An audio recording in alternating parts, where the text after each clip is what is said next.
Ngiyalibingelela bathandekayo lonke ngegama lenkosi kulesi sifundo sokugciba leli ikota. Mina engikhuluma lani ngumfundisi UIsrayeli. Nxusa abangane lawo baziveze. Salibonani isihlobo esithandekayo, samukelana ku sifundo sethu salona leli viki.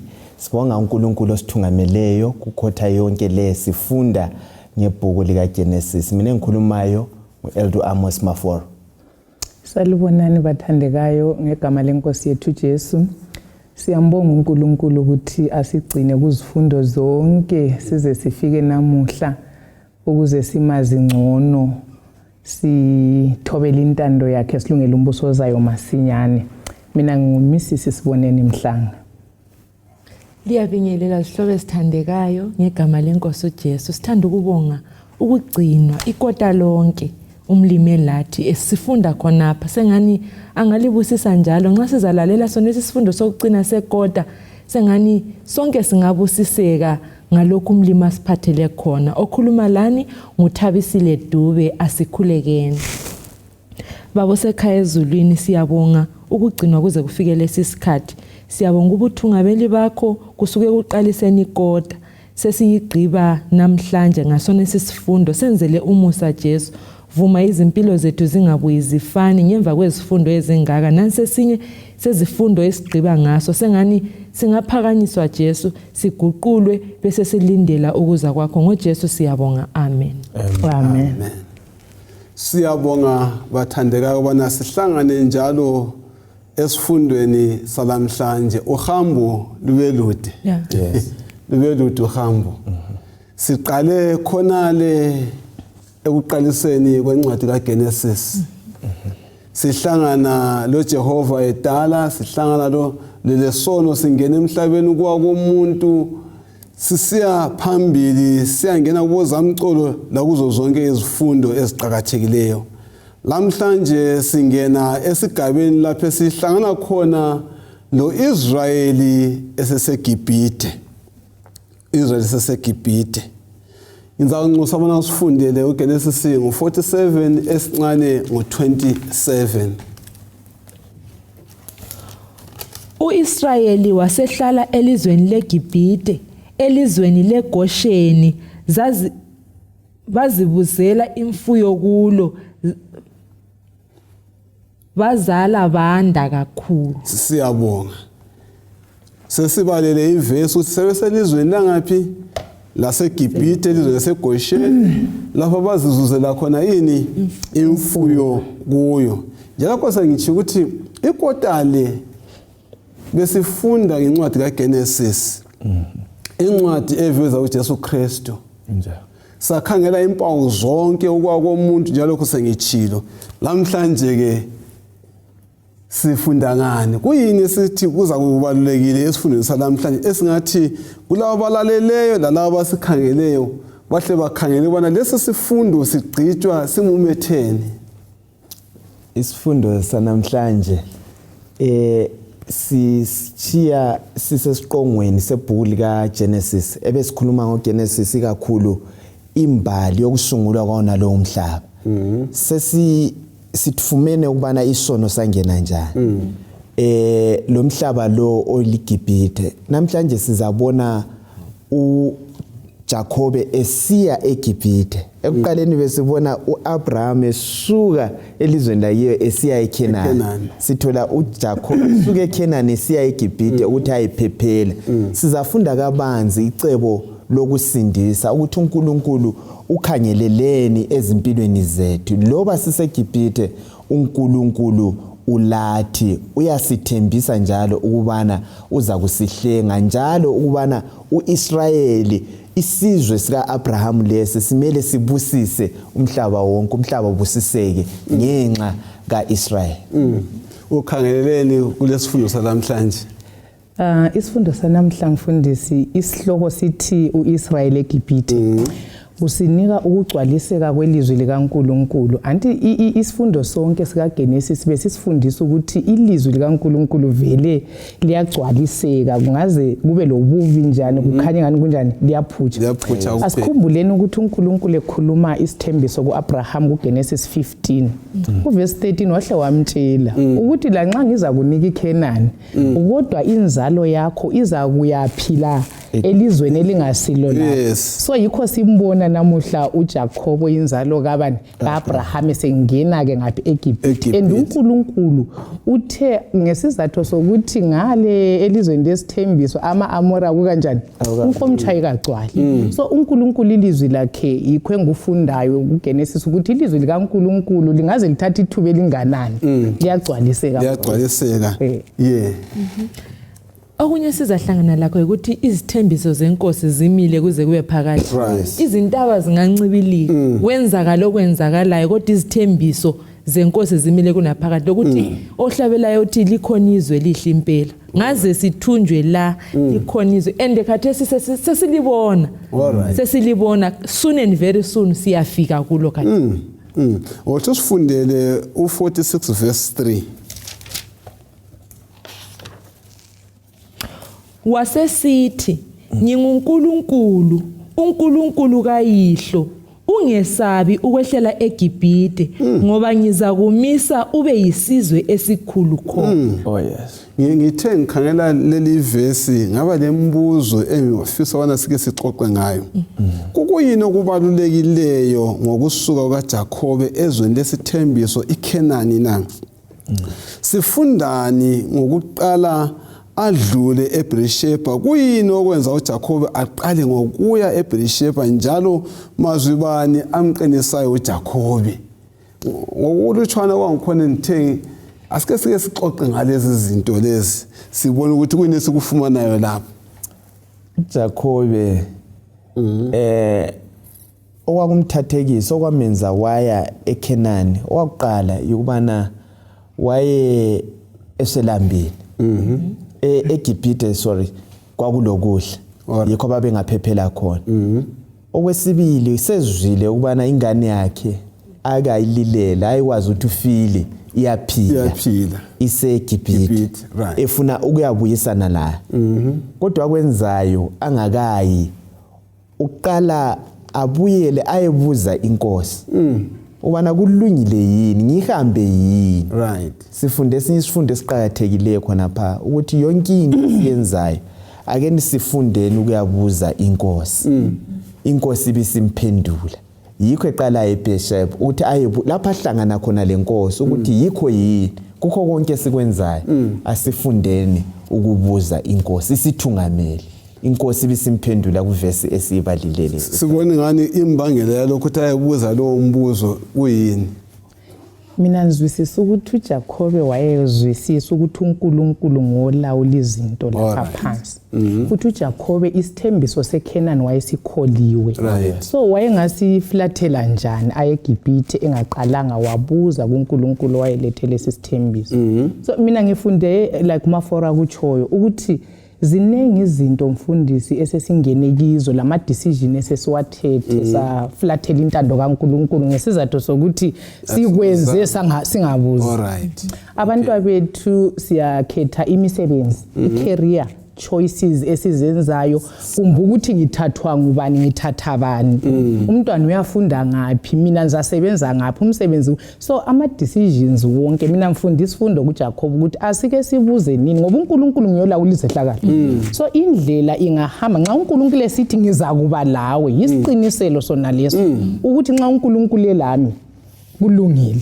La nxa izehlakalo sezingaba nzima kodwa ezilungile lesiqiniselo sokubukhona bukaNkulunkulu konke kulungile. Siyabonga.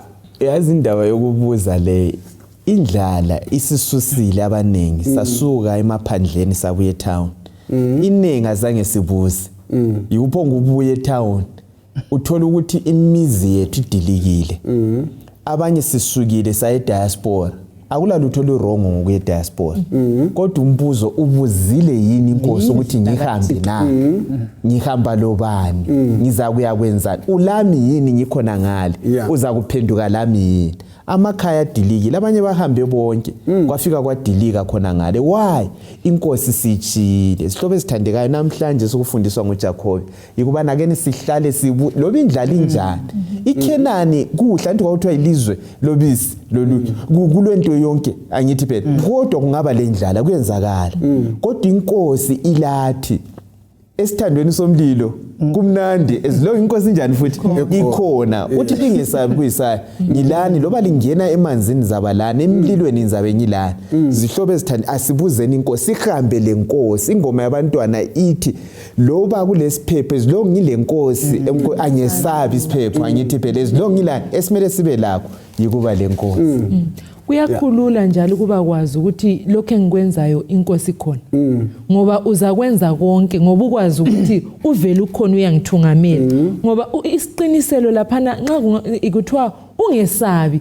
yena uthi nxa esukuma uselesibindi uselamandla lawa nokuthi come what may unjele wathi ngingesabi nguye lwana owayehlangane laye ngale wambusisa wamtshintsha ibizo so uyamethemba ukuthi nxa elame eGibhithe ende ngemva komthandazo ngemva kokuthi aqiniswe uyasukuma hambi ngesibindi aye phambili ngoba ekwazi ukuthi uKristu seduze la isisusa sokuthi ayebuza sibona sasukela ngapi ngoba owayethe abe seKenani nguye amela mbuzo ukuthi kusa right yini ngisuke la ngithanda futhi impendulo amnikezayo uthe hamba ebesithi nizahamba lawe ngikubusise khona ngani ngiphinde futhi ngiphenduke lawe so lapha selesibindi ekwazi ukuthi hayi indaba kaAbraham uyayazi uNkulunkulu kaqambi manga wathi lapha ikwazambusisa khona amathambo amathuna kababa omkhulu lo baba alapha so nxa sensiya ngale ngingabuzanga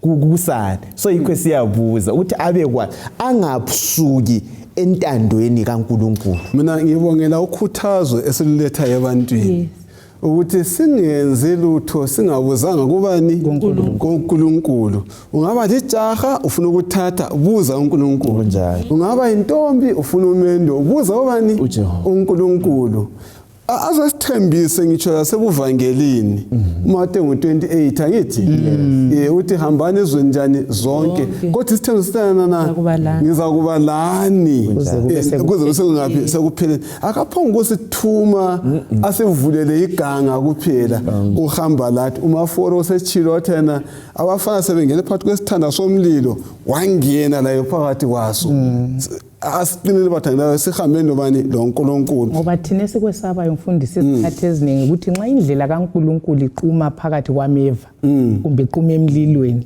siye saba khona siyabe sifuna ukuthi ngayibhode eceleni so asiyufundini ukuthi wherever he leadeth yes lapha sithungamelela khona sizakuba kulasifundo bani ngokuqamba abantwana bonke abaya eKenani inombolo yabo sokuhlangene labo Josefa iya ku 70 kungakaba lo Josefa labantu bakhe ku 66 kulesifundo bani ngo 70 nalo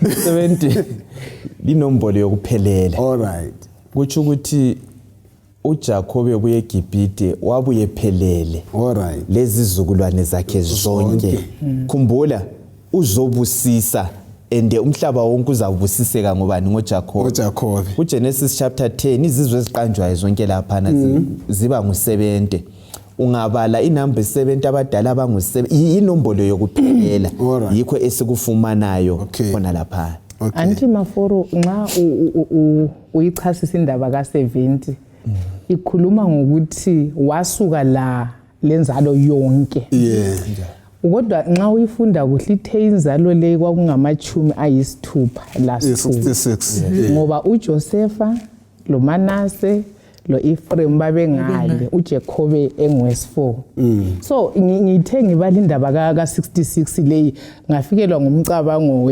we66 books ukuthi iBhayibheli liphelele kulabantu abadinga ukuthi kathi liyanenye incwadi kulabo bantu ababhalayo kwakumele ukuthi lakho kufakwe eBhayibhelini no kodwa ngiyakukholwa mina ukuthi iBhayibheli liphelele lilengwalo zonezi azisuke kupheleleni ku70 sikhona usisinjani sikhona njalo ke sitsho siyabonga ukunanzela into eqhakatheke kangaka sizwisisani bathandekayo ngevesi elikuPaul kuRomans 10 verse 12 to 13 bengasibalela uthini maqondana levangeli lomhlaba wonke la amazwi siwezwa esithini kithi maqondana lokusakaza ivangeli esavula mfundisi uma for uthinta indaba yokuphelela ukuthi indaba yokusindiswa komhlaba ngo-Israyeli kumbe ngenzalo kaAbraham iyikusindiswa komhlaba wonke kungakhethile ukuthi ungumhlobo bani ule khalabani ulombala bani yes kumbe ukhuluma limi bani kumbe ufundile kumbe ungowesilisa kumbe ungowesifazane ngoba kwesinye isikhathi kulemcabango yokuthi hayi ivangeli lalingelabo bani but okwenza uNkulunkulu wabeka uAbraham lenzalo yakhe eceleni ubefisa ukuthi bavezele umhlaba wonke ukuthi uNkulunkulu unjani kodwa uNkulunkulu ejonga ukuthi ngabo umhlaba wonke yikho siya ku70 khona ukuphelela komhlaba wonke ivangeli kufanele lihambe umhlaba wonke othi ayiqinisa indaba oyisho ngayo incwadi kaRoma ngo10 verse 12 to 13 verse ngo12 ngoba akukho mehluko phakathi komJuda lomGriki ngoba yinye inkosi yabo bonke inothele bonke abakhuleka kuyo ngoba wonke loba ngubani ozabiza ibizo lenkosi uzasindiswa usuvele wakutsho ngaphambili manje ucela ukugcizelele umfundisi eyokukhetha ukuhambiseni kwevangeli oyimbuzo ubuthe kuyini esikufuna ukuhambiseni kakhulu nxa sithi ivangeli liye emhlabeni wonke ezizweni zonke ebantwini bonke anti usambulo 14 verse 6 kusiya le phansi ithi ivangeli asakazweni kodwa thina nxa sivangela yikho esikwenzayo yini nako sisikhathi nyake ngicabanga ukuthi uyakhangela umuntu ucabanga ukumqhubela itract elibhalwe ngesikhiwa engxenye uthengisa kombunja ngokumkhangela bese ngicabanga ukuthi hayi lo kasoza kuzwisise ngimdlule kanti uready ukwamukela uJesu so ivesi ayisiqinisa ukuthi bonke abantu labafundileyo labangafundanga abalemali labangela mali ivangeli aliyonke thina kwesinye isikhathi sifuna ukuya kulabo abangani hayi lokhu baku sichiya labo kodwa yikho kwenza uJesu phela waqalela kulaba uyabona ivesi ebalwe ngumadule uRoma ngo10 yasivezela kucace ukubana indaba ekhulunywa ngomhlaba iyevangeli ebantwini bonke wakhumbula sebephuma eGibhithe uthiwa bonke abafaka igazi emgubazini laba seGibhithe basinda yikho ubona ukuthi indaba kaNkulunkulu ayikhethi yokusindiswa kwabantu bonke yikho kuthiwa bathi bephuma kwakude ingxube imixed multitude labafuna ukuphuma abalandelayo as long ukholwa kumbukuzwile uhamba kuphela basinda baluchapha lolwandle olubomvu basinda baya ngale ngoba kwakuyikulalela so indaba kaNkulunkulu yokusindiswa umlimo ufuna ukubusisa abantu bonke ungakhathalekile ukuthi umhlobo bani isikhumba sakho sinjani ukwathintwa ngomhlaba so asikuzweni ivangeli kaliye ezizweni zonke umsebenzi awuphelanga nxa ungaphelanga eChina kumele usuhambise khona ngale ungaphelanga eRussia eUkraine kumele uhambe umsebenzi ukuze sonke sisindiswe ngoAbraham sisiyabo asikhweleni phambili bathandeka ngayo uJakobe esiya ngaphi eGibhithe akufundele uGenesis ngo46 ivesi ngelika 2 sike sinabe ngaleyo ndaba kaJakobe siya ngaphi eGibhithe 46 verse 2 uNkulunkulu wasekhuluma kuIsrayeli emibonweni yebusuku esithi Jakobe wasesithi khangela ngilapha wasesithi nginguNkulunkulu uNkulunkulu kayihlo ungesabi ukwehlela eGibhithe ngoba ngizakumisa ube yisizwe esikhulu khona Inazo etholokho ekhuluma kanjani ngamaphupho la nxa wayekwazi ukuthi uJoseph useGibhithe uyakhuluma ngamaphupho lapho uJakobe kungani futhi niyabona igama likaJakobe liyabizwa lize liphindwe kabili yebo siyahlangana lalo ligama even la phambili usiya khona kubo sala ubani bani kodwa kambe kulesizathu yini sokumbiza Jacob esevele wabizwa kuthiwa nguIsrayeli kungenxa engabizwa ngathi Israyeli? Singathi okunye umlimu wayeloyisa ukuthi Jacob ekhumbula lapho enguthethe khona uyisoni esindisiweyo. Right. Ungakhanyela even abantu abakhe uJacob babesona. uJacob wayesefundile la esekhulile singathi maturity esiKristwini. Ababekezelele ekwazi ukuthi umuntu lokho angakwenza. So uNkulunkulu uyamkhumbuza ukuthi eGibhithe Jacob. Hamba kodwa ngilawe waze amvezele. Okunye sikutholayo ukuthi umlimi wayexhumana lo Jacob izikhathi zonke la kamchiyanga ulokho elayo loba eseGibhithe ulokho elayo ulokho emthungamela umnikeza isiqiniselo lesibindi ukuthi hamba ngilawe angiki ukuchiya. uNkulunkulu kanakile ukuthi ungaphi ukuze akhulume lawe. Ukhulume lo Abraham esuke elizweni lakibo esiye elizweni lesithembiso. Loba uJacob esephuma la elizweni lesithembiso esesiya eGibhithe uyakhuluma laye kunjalo. Kwesinye isikhathi uyazifica usemumeni wokuthi awukwazi ukuthi wenzeni uzocabanga ukuthi uNkulunkulu kasekho ukhona. Kwesinye isikhathi it might be hard ukuthi ubambe kumbulokhethe ukuthi uNkulunkulu kodwa ukhona kayi kusichiya ukuthembisa kwakhe lokhana kayi kusichiya usemangweni la okuya eGibhithe kodwa uNkulunkulu laye. So lathi loba ngaze sihlamuke njani kumlimo sikunanzele lulathi uyabenyenyeza ngelizwe lincane kasichisi isodwa. Uma for uthinta indaba eqhakathekileyo ukuthi uNkulunkulu nxa elawe uNkulunkulu uthembise lokuthi ngiza kubusisa ukhona ngale. Khona ngale ngiza kubusisa ende sizafunda nxa sesifunda ukuthi kwaphuma abantu abangaki la sebekhitshwa nguMoses 600,000 men singabalo mama labantwana. So kwasokuyisizwe esikhulu uNkulunkulu uyenza loba yini ulama yamandla awukuthi akukhathalekile indawo ukuthi hayi nyabusiselwe eKenani hayi kodwa wa multiplier ekhona ngale. Akungifundele u47 verse 2 lo 3. Wasethatha ingxenye yabafowabo amadoda amahlanu wawamisa phambi kukaFaro. uFaro wasesithi kubafowabo iyini imisebenzi yenu? Basebesithi kuFaro izinceku zakho zingabelusi bezimvu thina sonke labo baba. Bathi futhi kuFaro sizehlala njengabezizwe elizweni ngoba kakuladlelo lemihlambi inceku zakho ezilayo ngoba indlala inzima elizweni laseKenani. Asike sikhangele lokho okuthathu. Right. uJosepha uGenesis 47 ulamaqiniso athize nxa silalele indaba le. Kulaziphi futhi izimiso esezifumana kuwa lo umbhalo ka47. uJosepha futhi uveza ukuhlakanipha abani lapha uFaro ezimisela ubana abafowabo laba abanike amahofisi imisebenzi ebalulekileyo. Etshengisa inhlonipho yakhe kuJosepha onguye wayengumphathi wakhe. Kanti umbuzo kaFaro evesini lesithathu usincedisa njani thina esiphila kulesi sikhathi salamhlanje ikakhulu abatsha lemsebenzi bani? Ngicela uqala ngithinta ukuthi uJosepha mfundisi nxa abafowabo sebefikile wayekwazi ukuthi obviously vele uFaro kuyinaza kwenza ngokubathatha abasesikhosini. Kodwa umfana lo ngesizathu sokuthi wayelikholwa icebo likaNkulunkulu endefuna ukuthi uNkulunkulu abesendaweni kaNkulunkulu ukuthi icebo liphutshe.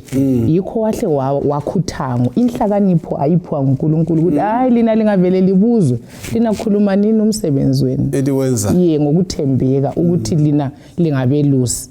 Kuthiwa abelusi kwakuyisinengiso soFaro. So babe wayesenzela ukuthi bahle babasele khatshana labo ukwenzela ukuthi kungabi lokuxubana kwenkolo. So uJosepha inkalipho leyi yayingeyokuprotect icebo lesithembiso sikaNkulunkulu kwenza ukuthi bengaqini belahleka ekukhonzeni kweEgypt. Vele lapho uFaro esesithana ngoJoseph oyedwa umbuso wamusunje nxa sekubisizwe sonke yasithini ngombuzo ebewubuzile okunye umbuzo obuzwa nguFaro ukuthi lisebenza uphi umsebenzi umbuzo omele ubuye lazi umsebenzi bani emntwini wonke ikakhulu abantu abatsha ngoba abantu bethu abatsha kuleli lizwe bazihlalela benze lutho umbuzo ukuthi wenzani okay kuyini i-contribution yakho ku-economy yebandla yemuli yakho yelizwe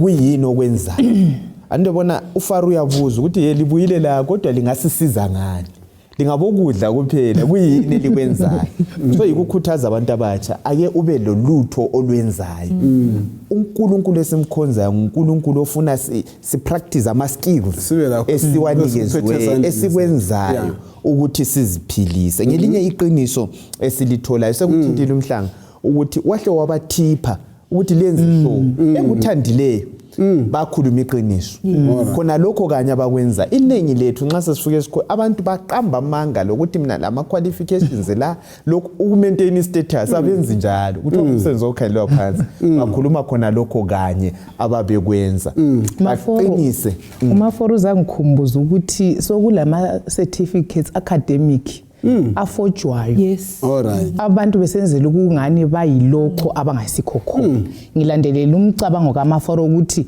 bakhuluma qho bahlambuluka kulokho abayikho khona akulokunye kungani kuyasiyangisa njengabantu abathi ukuthi hayi mina ngiyabaza hayi sicabanga ukuthi mina ngagcine ngile degree ngile diploma yikho kodwa but uMaforo nje obethinta asizuzeni imisebenzi yezandla siphile sibe sesiletha okwetshumi lemkelelini okuphansi kuthiwa abavusisa bengabelusi banotha baze bahawukile ba multiplier futhi so lapho khona madu iyavusisa okunye kungcono ukuqhatsha umuntu ofundisekayo kulomuntu ozitshela ukuthi ufundile ngafundanga alright so okunye okumfikela ukuthi ngiyazibuza ukuthi nxa uSimeon loLevi babengaba ngominister lapha ngendlela babelolaka ngayo babeza ubusa bathini eGibhithe kwakuyabanzima lokuphuma ngicabanga ukuthi nxa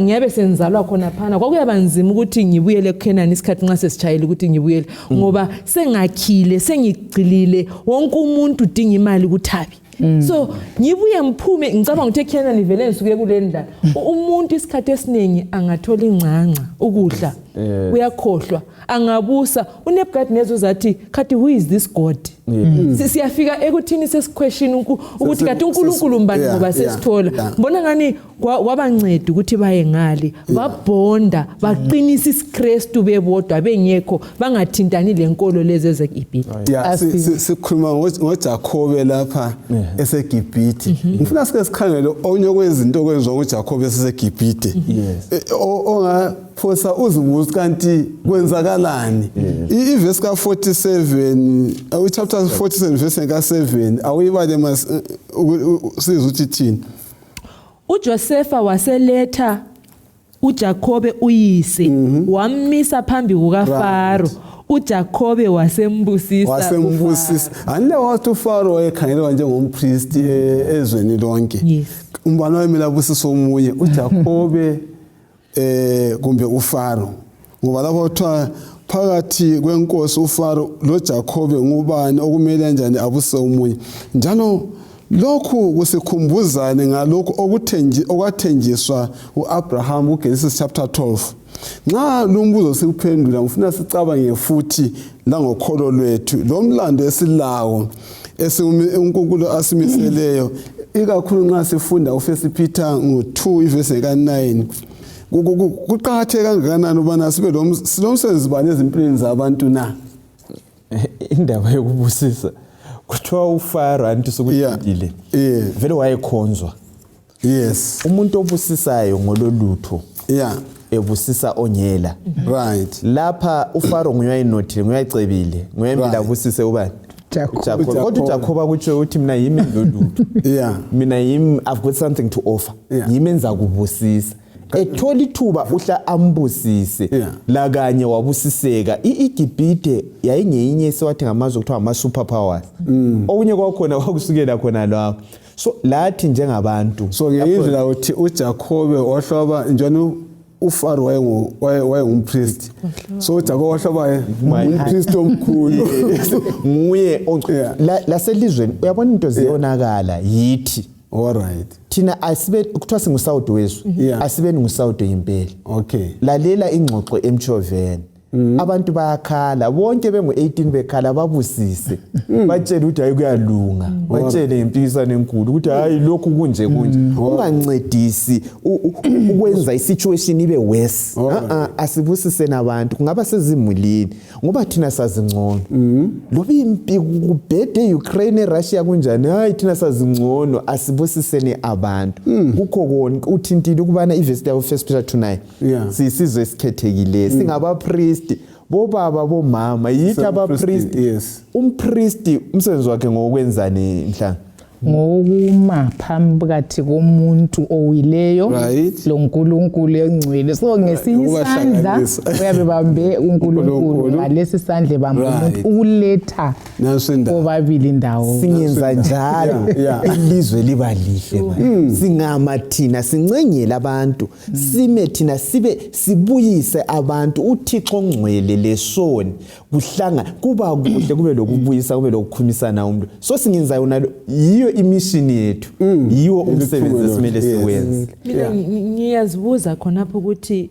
ngiyisibusiso yini lapha engikhona nxa ngingena emchoveni ngisukuma ngisehla bayabusiseka yini ivesi ithe thina siluhlango olukhethiweyo uhlango olukhethiweyo phakathi kwezinto zonke luyakhanya ukuthi lapha kulomehluko kuyakhanya ukuthi vele yazi ungakunanzelela kuyinto lokhu kungani kunqele ukuthi nxa kungasuka lapha mina ngiye America kuthiwe ngiyabusisa upresident weAmerica ngapha vele uJakobe wayevele landa ukuzokudla wayezocela but nxa efika lapha because ukhona nguyomthungamele onguyomtshela wathi hamba kulomsebenzi okumele uyewenza lapha ufika thulule uJesu wakhe ambusise and uIGibhithe ibusiswe ngesibusiso sona lesiyana siyisibusiso yini sihlobe sithandekayo lapha esikhona kumbe yithe singezelela ingxabano zwana madu uJakobe ufika laphana aphakamise lo osisuse emnyameni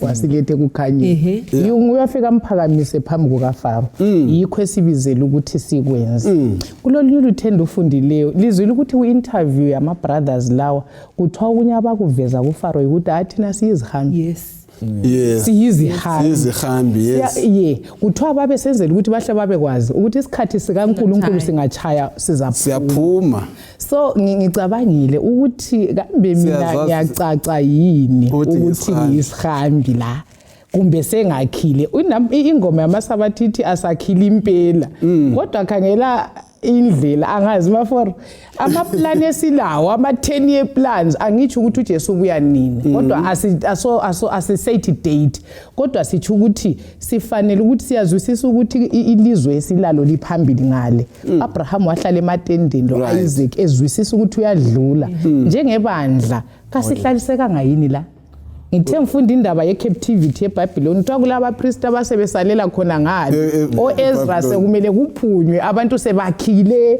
bazi labantwana izimuli bahlaliseka asihlaliseka ngayini bandla asihlaliseka okunye bathandekayo zingqobe zethu sonke okumele umuntu munye kanjani aziphendulele akusifundele uverse ka4 kuGenesis chapter 48 sikhumbule ukuthi lokho esikhuluma ngoJakobe ngaphi EGibhithe kade simbona uJakobe busisa ubani uFaro angithi ulokho ekhona phambili ubusisa abantu somele busisa nje labazukulu bakhe yes akusifundele uverse ka4 qasa iverse ka3 verse ngo3 uJakobe wasesithi kuJosefa, uNkulunkulu uSomandla wabonakala kimi elizweni leUzi, elizweni leKhenani, wangibusisa wathi kimi, khangela, ngizakwenza uzale, ngikwandise, ngikwenze ube yizizwe ezinengi, nginike inzalo yakho emva kwakho leli lizwe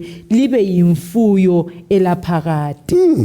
Kungenxani uJakobe wabusisa amadodana kaJosefa amabili, hathi abazukulu bakhe bonke abanye babebuye labo.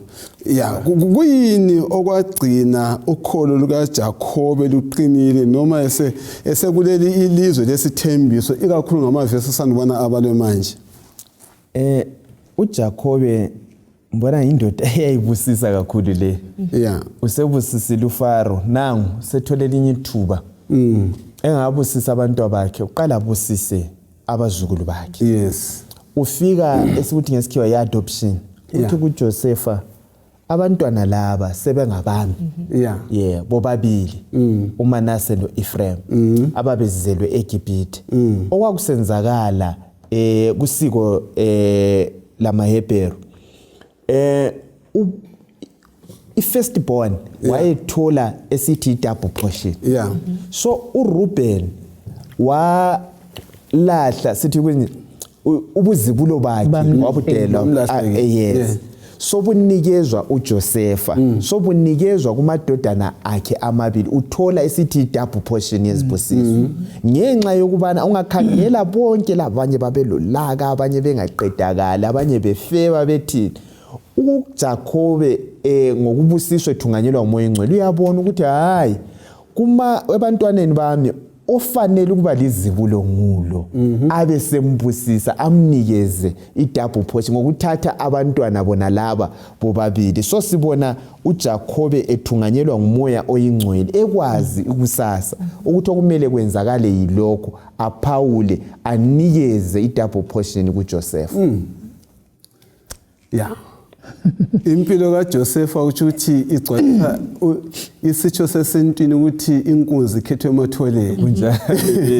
Ngoba usukela emaphupheni akhe, usukela ebuncaneni bakhe wahle wavela ukuthi ungumuntu ozaba ngumthungameli. Siyabona ufuna ukuthi ngifuna ukuthi ngithi esebaletha kuJakobe ukuthi babusiswe, uthiwa wayevele ejonge ukuthi bahle baqamule ubudlelwano babo lamaGibhithe, bahle bayengena ko-Israyeli.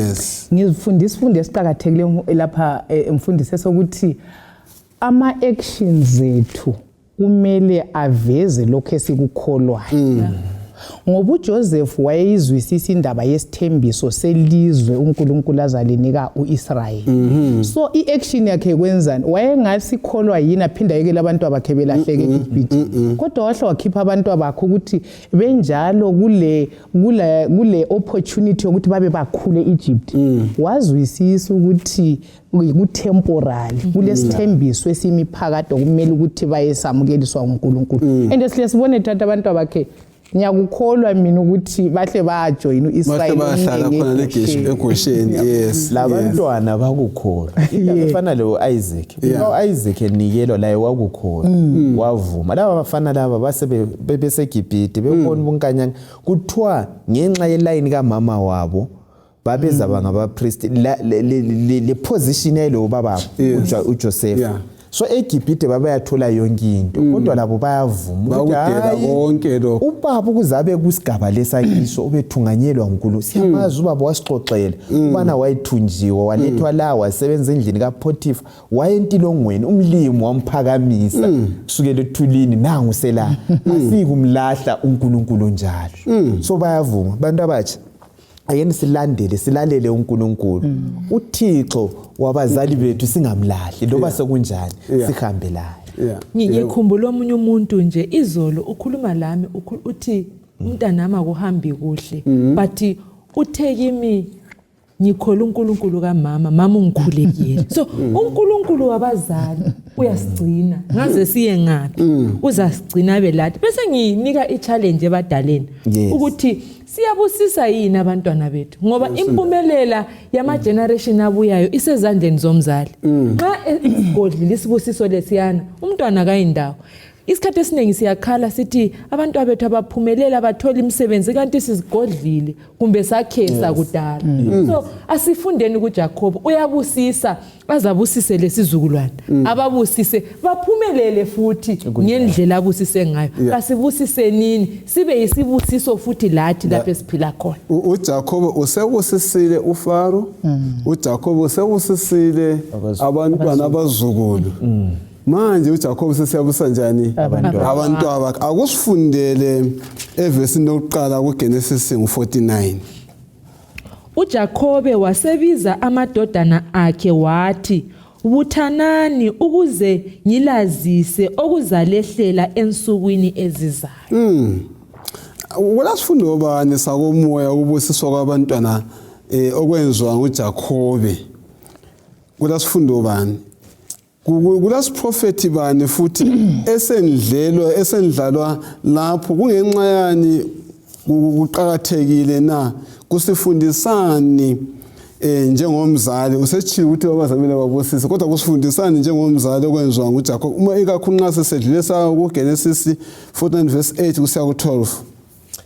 Njengabazali ngiqalisele khona phana. Alright. Ake sikhuluma amazwi amahle. Awuqalise ebizweni bese akuthinta nika abantwana amabizo amahle ubafisele ukuhle kukho konke abakwenzayo bafisele ubabusise ubakhulekele uzabona izimanga akula mthandazo oqathi njengomzali. uJakobe uyakwenza singakhanyela la ku chapter 49 ukhuluma ayisikho ukuthi wayebafisele okubi wakhanyela izimilo zabo kwakuveza ababeza kuba yikho khona kusasa lezi la kanye baba njalo wakhuluma ukuthi wena kuza kuhamba ngalindlela kuhambe ngalindlela ngithathekiswa ngendlela wakhuluma amagama alukhuni kwamanye abantu. kubo Ruben lawo la kubo Dan wayekhuluma sibili la kuLevi ngenxa uthi instruments of cruelty elikwenzileyo you know. But engufundileyo nxa sesikhanyela imbali abantu kukhulunywe njalo sibathola beguquka abanye bakhona ngalokho okukhulunyiweyo ngabo sebahambe ngokubamele iqiniso bathi abanye sebekhonza izithombe bethi lokho asikukwenza lokho. So engufunda ukuthi umzali kumbe uNkulunkulu uyawayazi kusasa kodwa ngesikhiwa bathi predestination kasi predestine kathi ukuthi kusasa kuhle kube fixed ukuthi wena hayi awusindiswa wena indlela yakho inje siyazikhethela vele ku chapter 49 ngama choices zabo ukukhetha kwabo ababekwenzile. So inkuthazo ukuthi asiphileni kuhle sihambe ngokuqonda sithobele intando kaNkulunkulu bese silalela. Ngithathekiswe kakhulu ngendaba kaJuda kodwa isibusiso esibuya kuJuda siyathathekisa kakhulu. Uma for uthinta indaba eletha ingxabangxoza ebandleni emaKristwini kulabanye abantu abakholwa ukuthi ukuthi vele mina ngipredestined ukuthi ngilahlwe. Kodwa iBhayibheli lifundisa ukuthi uNkulunkulu abantu bonke bapredestined ukuthi basindiswe. Kodwa ukuthi uzalahlwa kuyikuthi wena uzakhetha njani. So lapha uJakobe umoya kaNkulunkulu wawuphezulu kwakhe umtshengisa ukuthi kusasa yabantwana labiza kanjani. So emfuna ukuthi sikubalance sikufithizele ukuthi uNkulunkulu kapredestine abantu kodwa uyakwazi ngoba all knowing futhi omniscient uyakwazi ukuthi isiphetho sami siya kuba njani ngendlela enzakhetha ngayo ngoba umbhalo uthe uyafunda isiphetho kusukisele kuqaleni yikho kumeze abe ngoNkulunkulu khona lokho. Kuthi asenzeni ethi ingxenye kuphela siya umaforo lapha uthinte ngegama likaJuda kanti kule wathi leli ngani kule nto ebalulekile kakhulu ngaleli gama likaJuda kuyini obaluleke kakhulu ngaleli gama likaJuda phezulu kwamagama wonke abanye uthi ngamanzi achelelana njalo njalo kuyini obaluleke igama likaJuda? Kumbe Matthew sibalele uverse chapter 49 verse 8 uye ku12. Right. Uverse 8 uthi Juda wena abafowenu baza kudumisa isandla sakho siza kuba sentanyeni yezitha zakho amadodana kayihlo aza kukhothamela. Right. uJuda ungumdlwane wesilwane wenyukile empangweni ndodana yami uguqile ulele njengesilwane la njengesilwane esisikazi ngubani ozamsukumisa intonga yobukhosi kayikusuka kuJuda lomnika umthetho phakathi kwenyawo zakhe aze afike uShilo njalo izizwe zizamlandela ubophela ithole lakhe likababhemi evinini lethole likababhemikazi wakhe evinini elihle umhlamba isigqoko sakhe emawinini lesembatho sakhe egazini lezithelo zevini. Oh yes. Ngabeni kuJuda khonapha sike sizwe ukuthi kuyini esikufumana ulithembe likhulu kakhulu. uJuda ekuzalweni wayengu number 4. Kodwa uNkulunkulu esebenzisa inceku yakhe uJakobe ebusisa ethi ekuphetheni wakhayela uJuda sike safunda ngaye esethethelesana sife sasingumalukazana wakhe ayisindoda eyayiqotho ekuphileni kodwa uNkulunkulu esimkhonzayo uyasithanda uyabekezela ubona esingaba yikho khona hathi esiyikho khona ukhanyele kuline yona leyana kulapho mama bathile oBathsheba Rahabi kuline yona leyana kanje kodwa uthi intonga ayisoke isuki uJuda yikho kwaphuma khona uDavida inkosi eyamangalisayo uSolomon yikho kwazalwa khona uJesu yiyo intonga yiyo ingwenyama yakwaJuda so kuJuda yikho sithola khona uShilo okulokuthula owayezaletha ukuthula nokuqedwa kwesono lowana wathenjiswayo kuGenesis 3:15 uye simtholayo kuJuda yiprofesi eqhakathekileyo eletha ithemba enikezwa nguJakobe esesiyakufa ukuthi hayi lokho yikho kuzakwenzaka bambelelani kungaliphunyuki izihlobo ezithandekayo uJehova uthembekile. Amen. Mhlawumbe besithi ngithinti last part ugcizelelo kuJoma 4 kuthiwe uShilo aze afike ukuze kuye abantu izizwe zonke zikhothana. Yes. Kuhle kungiphi ukuthi amadolo wonke azakhothama elizweni likaJesu ngoba kalikho elinye ibizo esiliphiweyo esingasindanga. Yikho uJakobe ekubona ngesiphetho sikaJuda. Okay. Mhlawumbe kunye sicacise ukuthi kati wayi uJuda kubo bonke wayi uJuda kumele abe nguye lapha intonga yakubuse ngapho uJuda nguye lwana othengisa umfowabo obuye lecebo nguye lwana othe esebona ukuthi ngona wathi hayi I deserve to die kulo Benjamin. So intonga yokubusa kayiphumi ebantwini abazafaka abanye usindiso lomunye umuntu uqala kulayo. Yena nxa esenanzelelu esekubambe kuhle abese sithi hayi uBenjamin kangafi akubotshwe mina. So kudinga abantu abazinikelayo. Yikho kuphela singazinikela thina lanxa ekusindisweni kwethu kuzavuma ukuthi singene ngegedi likaJuda. Ngoba sizinikele. Ngoba isizukulwane sakhe sasinjalo. Wonwe kakhulu uDavida, wone kakhulu. Kodwa intethelelo futhi acele asizeni kuNkulunkulu khona okuyicharacter yilo Juda. Loba kuyini esikwenzile asizeni sivume. uNkulunkulu uyamthanda umuntu onje. Ungakhangela futhi imfundisi ekucineni uJuda nguye osehamba phambili. Nguye osethungamela ekuchapheni besiya ngapi nguye osethunga ngoba intonga kuthi ukuthi intonga yokubusa isuku. Kuyo yonke indawo uJuda usehamba phambili nguye osethungamela lezi zizwe ngoba uJesu uzaphuma khona pha. Kuyanthathekisa lokho akutsho ukuthi encwadini yamanani nxa basebesuka eSinaya sebesiya eKhenani uJuda wayelibutho lihamba njani phambili. Kuyanthathekisa okutsho ukuthi uShilo zanjani uza kubuya nxa siya kusambulo ngale vele kuthiwa iza kukhwaza ingonyama yakwani yakoJuda ngeke ngaba ku Parks and Wildlife yazi sasikhwazi silwane singakhwazi isilwane so ompala kugcwala iganga lonke omabhalabhala kugcwala iganga lonke kodwa kwakungithathekisa imidlwane yengwenyama ngokwangani imusic yabona sokudlala iqini kwapha hayi bathandekayo ekuzeni kwenkosi ingakhwaza ingwenyama kaJuda thina esiyamukeleyo njengemidlwane kube kuyimusic asoze sibaleke kuba balibhalabhala uza kubale akusibalele evesini ka29 kusahluko ngo49. verse 29 Yeah. wasebalaya wathi kubo sengibuthelwa ebantwini bakithi lingingcwabe labo baba obhalwini olusensimini eEfroni umhethi obhalwini olusensimini yemakhaphela eqondane leMamre elizweni leKenani uAbraham owaluthenga lensimu kuEfroni umhethi ibe yindawo yethu yokungcwabela. Oh yes. Siyabonga. Sesifika lapho sesigqiba khona ke incwadi eka Genesis. Nxa sifunda leli verse eka Genesis ngo49 verse ka29 wehle uzefika ku Genesis ngo50 verse ka21. Kule mcijo bani eletha ithemba ezimpilweni zethu nxa sigqiba lolu gwalo luka Genesis na kule mcijo bani eletha ithemba uma sikhangela ke lindaba le.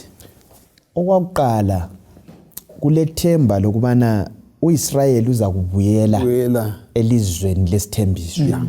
uIsrayeli ngokwakhe ubaba uyala uthi mina ngicwa la. Right. Libuyisele khona limbisele khona ngale. La kanye wabuyisela bamlilela benze konke bambuyisela khona ngale. Ukubana isithembiso bakithi akupheleli la eGibhithe. Silesithembiso ngiyakwazi after 400 years liza kusuka la angikungcwatsha kunkona le indawo. Nhlenhlanganisi lo Joseph laye uthe sesifa uyabatshela uthi hayi bafwe sengisifa amathambo ami nxa seliphuma lihambe lawo la kanye bahamba lawo ngoba babe kukholwa ukubana hayi akupheleli khona la ukwakuthinta umhlanga kukho konke sikwenzayo amathambo wafaka ucoffin. Yes. Nxa uyikhangela icoffin le ikukhumbuza ukuthi kuyabuya. Yes. Kukho konke sikwenzayo siyakha senzani hayi umuntu oyazi ukuthi hayi kulokuza kwesibili lokhu kuphetha ngayo indlela esiziphatha ngayo esenza ngayo izinto asifanani lo muntu ongelalo ithemba. Okwesibili kulethemba lokubana uNkulunkulu uyaguqula okubi kube ngokuhle. Sikubonile kukho konke lapha bathengisa uJoseph uNkulunkulu konke lokhu kwakusebenzela ebuhlene. Okugcina uNkulunkulu uza kusindisa uluntu lonke, the salvation of all humankind. uNkulunkulu lothando kaso uNkulunkulu wamaJuda wodwa aso uNkulunkulu wamaIsrayeli wodwa kaso uNkulunkulu wabantu bonke. Sonke siza kusindiswa singathemba uNkulunkulu yena lo owasisindisayo. Ungabala ku Revelation 21 uthi yena elizweni lele licha balithenjiswayo uzazesula inyembezi akhuphe konke ubuhlungu bonke umhlaba omdala uza kukhitshwa. Omunye ohlabelayo besethi likhona izwe lihle impela yilo leli uJacob ayebatshela lona ukuthi ngibiselani le ngoba isikho kithi la. Ngathokoza ukuthi umfunde uSamulo ngo21 verse ka1 kuya ku4. Isithembiso esiqhakathekile lesi ongamelanga sisizwe sisilalele kuphela asibalwe. Esasivula mfundisi i-challenge vele yona le ukuthi izinto zingaze zibe buhlungu njani impilo ibe nzima njani kuzadlula silempilo yakusasa elizweni liyawazi ukuthi asikwazi vele ukuphelela ipurity lempilo engela buhlungu asiyazi kodwa siyibona lelo lizwe ngokukholwa ngelihlo lekukholwa and asiphithekeleni kuyangena sure 21 Isambulo ngo21 verse 1 to 4. Ngase ngibona izulu elicha lomhlaba omutsha ngoba izulu lakuqala lomhlaba wakuqala kwase kudlulile lolwandle lungasekho. Mina Johane ngase ngibona umuzi ongcwele iJerusalema elicha usehla uvela kuNkulunkulu ezulwini ulungisiwe njengomakoti ececisele umkakhe. Ngase ngisizwa ilizwi elikhulu livela ezulwini lisithi khangela ithabanekeli likaNkulunkulu lisebantwini njalo uzahlala labo futhi bona bazakuba ngabantu bakhe. Lo nkulunkulu uqobo uzakuba labo enguNkulunkulu wabo njalo uNkulunkulu uzakwesula zonke izinyembezi emehlweni abo. Lokufa kakusayi kuba khona kumbe ukulila kumbe ukukhala loba ubuhlungu abusayi kuba khona ngoba izinto zonke zakuqala kodwa sezedlule. Ngithanda uverse 5 wakhona uthi lo mbhalo uqinisile. Asimkholweni njalo uqotho. Shwa mina nyake ngicabanga ukuthi ilizwe bani esizahlala singalalutho lusikhathazayo. Ngifuna ukuya kilo mina. Ende kuyi-challenge. Kwesinye isikhathi siyabona impilo iqansa isiba buhlungu. Abanye size siflathele ukukholwa. Kodwa umbhalo uthembeka kuze kube sekufeni. Ngoba impilo ayiphelele ethuneni. Ukuvuka kukaJesu kusinikile isiqiniselo sokuthi sizavuka siphiwe impilo entsha. Soka siphile nini silalo mqondo kuyangena elizweni lesithembiso. Yazi umuntu ongela themba babethi loba kugulwa umuntu ongela themba ufa masinya. Umuntu olethemba lobe gula efayo ulethemba lobuso bakhe buyakhanya ukuthi lo muntu ubuhlu uyakwazi ukuthi kuyalunga. Lama chances akho kusila ahayi. So nxa kulolutho omela lusilahlekele lithemba, ithemba elusekileyo, ithemba lomuzi ozayo. Abadala bethu the patriarchs babebambelele khona lo bafa bebambeleleni ethembeni. NjengamaKristu ithemba leli lingasiphunyuki ngoba othembisileyo uthembekile. Akazake asilahla akayibuqala namhlanje. Sihlobo sithandekayo asibambeleleni kulokho.